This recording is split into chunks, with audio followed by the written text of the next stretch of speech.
Les complexes négociations commerciales Washington-Pékin vue d'Europe. Le secrétaire américain du commerce Wilbur Ross et le vice-premier ministre Liu He sont en pleine négociation commerciale à Pékin. Reuters. Ce lundi 4 juin est la dernière journée des négociations commerciales entre Chinois et Américains à Pékin, en présence du secrétaire américain au commerce Wilbur Ross. L'objectif affiché de cette rencontre est de désamorcer les tensions entre les deux pays.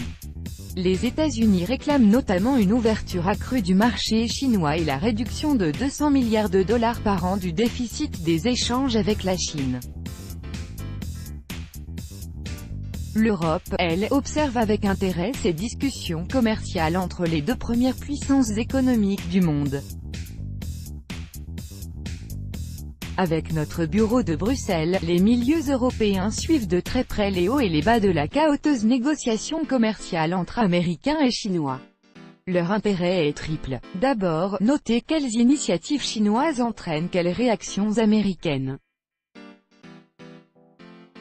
Ensuite, soutenir Pékin contre Washington, coupable de piétiner les règles les plus élémentaires du commerce mondial, et enfin, soutenir Washington contre Pékin, responsable d'une vue assez unilatérale des équilibres industriels et commerciaux.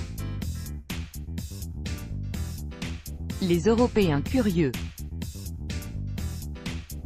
Tout en sachant que la position américaine de l'instant est bien plus dictée par le dernier tweet de Donald Trump que par ses ministres et leurs services, les Européens sont curieux de voir comment le président américain encaisse les fins de non-recevoir successives des Chinois, moins légalistes que les Européens. Ceux-ci ont doublé leurs plaintes contre les États-Unis du fait des taxes affligées à leurs exportations d'acier et d'aluminium auprès de l'Organisation mondiale du commerce, par une seconde plainte, celle-ci contre la Chine en raison de ses pratiques léonines en matière de propriété intellectuelle des entreprises. On se retrouve au Far West, une façon pour les Européens de démontrer que les règles valent pour tous et que, à trop s'en affranchir, on se retrouve au Far West.